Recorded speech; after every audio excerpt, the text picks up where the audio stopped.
In this video, I'm going to be reviewing the Stipula La Ventidue fountain pen. I'll go over the specs, I will do a writing sample, and I'll tell you what I like and don't like about this pen coming up. Blake here with Blake's Broadcast. On this channel, I review fountain pens, paper, and ink, and as always, I put links in the show notes in the description below, and if you haven't already, please hit that subscribe button. It really helps out my channel. Alright, let's get on with the review. This is a Stipula La Ventidue fountain pen. La Ventidue means 22 in Italian.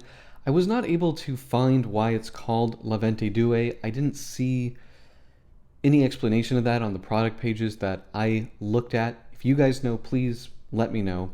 Now, Stipula is a brand out of Florence, Italy. They've been around since 1973, and it's a brand that I haven't really owned many pens from. In fact, my first Stipula ever was one that I purchased, I believe, last year. It's this strange Da Vinci retractable nib fountain pen. Really enjoy this pen. And when I saw this for sale on Amazon for $64, I couldn't really pass it up. This pen has, believe it or not, a retail price of $350 with a street price of $280. So quite an expensive pen. As I said, Stipula makes their pens in Florence. I could not find a lot of good history on the Stipula brand. I do believe their factory was closed in 2013. I don't know what's happened since then, but obviously they're still producing pens. I do believe they're still made in Florence, so I don't know if that factory was reopened or what happened there. But anyway, still making pens, still making some very pretty pens. Although I will say this La Ventidue isn't one of them. I don't hate it, but you know, if it wasn't for that great price, I probably wouldn't have bought this one. Now, we can just kind of walk through the pen here. You'll notice it's terminated in these two kind of metal caps here. This is a piston knob, this is a piston filler. Obviously we have a very big ink window here, and then up top we have this metal finial or cap, and then we have a leaf on here. Now I believe this is straw, and if you guys know, correct me if I'm wrong, but Stipula is short for stipulation, which in Latin means straw, and there's some Roman tradition about breaking straw, and that's kind of where the Stipula brand name comes from. The shape of the pen, the cap bulges out in the middle, and it's fattest right here, and it does taper down towards the end a little bit, and then it tapers more towards the finial here. The clip on this pen, I think, is pretty unattractive and kind of cheap looking. Now, I can't fault anything on the finish of the clip, but it's just sort of like a flat piece of metal. It's not really very elegant, but it is what it is. No cap rings on this. It's just this amber resin. In terms of colors, I believe this comes in a solid black. There's a gray color, an ivory color, and then they did some, I think, more limited edition. They did like a gold, a iron one, and a silver one that were, I think, more interesting looking than this one. But I think the big feature here obviously is the ink window here, and we can see it's engraved with Stipula Firenze and made in Italy because it is made in Italy. Now, this model does not get its own serial number like some of the other higher-end Stipula models. I do like this big ink window. It does hold quite a lot of ink, as we can see here. We have a metal ring here as a transition between the ink window and back into the body, and it tapers towards the blind cap here, or piston knob. Now, unscrewing the cap, it is a threaded cap, and we have a nice good sized metal grip section, comfortable with, well, it is, you know, chrome, so it can be slippery if you're somebody with sweaty hands or doesn't like metal grip sections. You probably won't like this, but it tapers a little bit in the middle and then flares back out. Now, we do have a nice Bock nib with, again, those, I think it's straw, but maybe it's some other kind of leaf, I don't know. This one is a 1.1 millimeter stub nib. It's quite a nice writer, made by Bock, plastic feed. Overall, I like the look of these nibs. This is the same nib design that we have on their more expensive pens, which are in gold. It's a number 6 size nib, and I think they have a good look to them.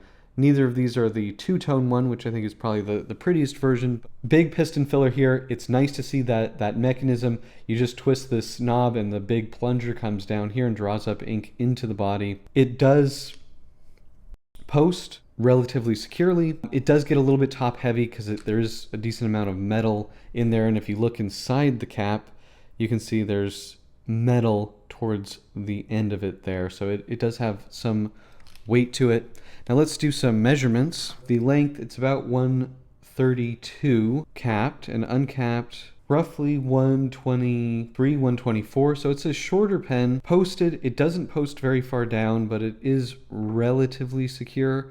I don't particularly like writing with this posted because it's just a bit top heavy. That's about 161.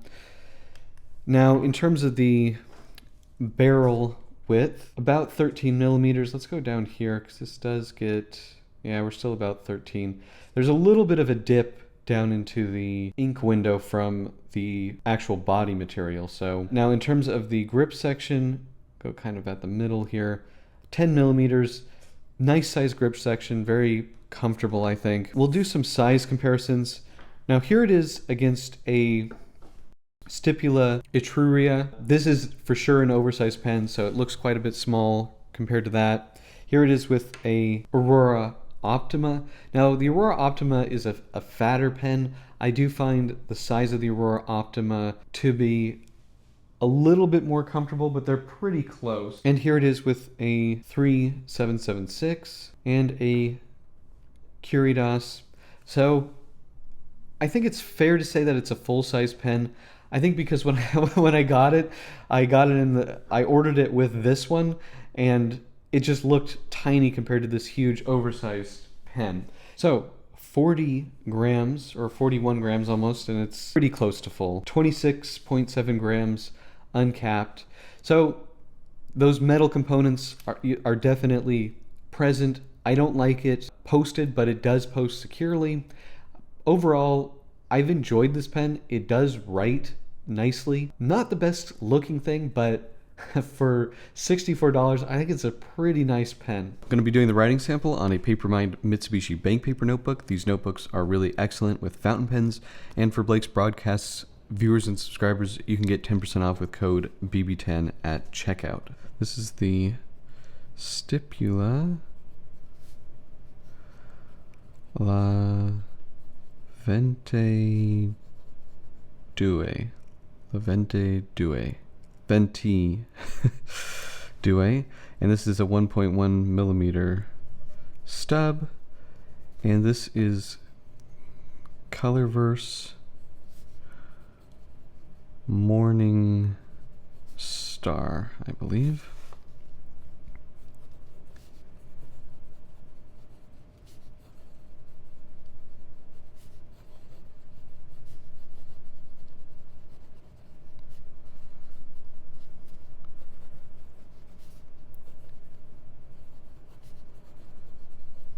All right, let's see how fast writing goes. Looking not great. Yeah, so it can't keep up with fast writing.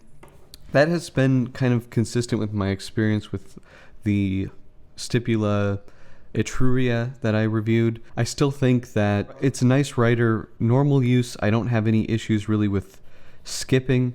I could use a more lubricated ink than this Colorverse Morningstar, and I think we would probably get some better results.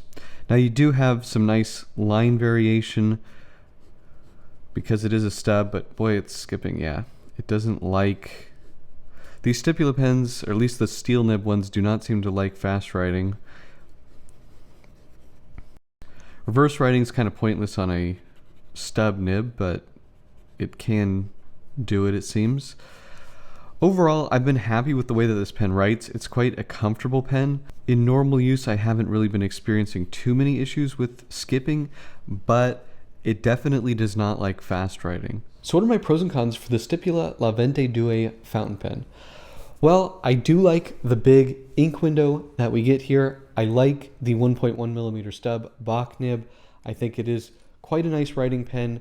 We do have a comfortable, large grip section, which I think looks pretty good. It's a comfortable pen, nice writer. At $64, the price that I paid, I think this is a fantastic pen. At the retail price, $350, it's too expensive. The number one con of this pen is that $350, that is a lot of money for a steel nib pen. I know it does have a piston filling system, but that's a lot of money. Other con is the looks. I don't think this pen looks that good. I really don't like this flat metal clip. Not a huge fan of this leaf or straw thing, whatever it is. Just doesn't, it's not a wow to look at this pen. Whereas the other Stipula that I bought along with it, the Etruria, is very, very pretty. But that's pretty much it. Do you guys have this pen? Do you like this pen? Let me know in the comment section below. If you like this video, please hit that like button. And if you want to see more fountain pen, paper, and ink videos, please hit that subscribe button. Thank you so much, and until next time.